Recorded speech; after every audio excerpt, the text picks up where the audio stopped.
நாங்களும் காசு கொடுத்தாண்டா வாங்கி சாப்பிடுறோம். காசி என்னங்க பெருச்சு காசி, அது இன்னைக்கு போக நாளைக்கு வரும். மனுஷனுக்கு குணம் தாங்க பெருச்சு. குணம் பெருசுன்றவன் ஏன்டா பணத்துக்கு பிச்சை எடுக்கிற? அந்த நிலைமைக்கு நீங்க கொண்டுட்டு வந்து விட்டுட்டீங்க. இன்னைக்கு நீங்க இருக்கிற அந்த வீடு யாரு கட்டினது தெரியுமா? யாரு கட்டினதுடா? யாரா தெரியா சொல்ற? மண் குடிச்சல வாழனால தொழிலாளி அவன் கட்டினது. அவன் எந்த குடிச்சல வாழ்ந்தா எனக்கு என்ன? பணம் வாங்காமையா கட்டினான்? சாயந்தரம் ஆன உடனே சல்லி ரெண்டுக்கிட்டு தான்டா போயிருக்கான் ஒவ்வொரு பயிலும். பாலிடிக்ஸ் பேசுறான், பாலிடிக்ஸ். பரதேசி பசங்க பாலிடிக்ஸ். போடா ஒரு தம்பி சாப்பிட்டு ரொம்ப நாள் ஆச்சப்பா. நாங்க கறி சாப்பிடறது இல்லையாப்பா? என் வீட்டுல பச்சியமா இல்ல, நாங்க ஜீவகாருண்ய கட்சியில சேர்ந்திருக்கிறோம். இங்கிறதுக்கு கூட கட்சி வச்சுக்கிட்டீங்கடா எவ்வா.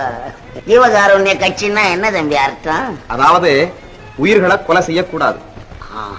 நீங்க உயிரை கொல்றதே இல்லையா? இல்லையே. ராத்திரில மூட்டை பூச்சி கடிச்சா என்னப்பா செய்றீங்க?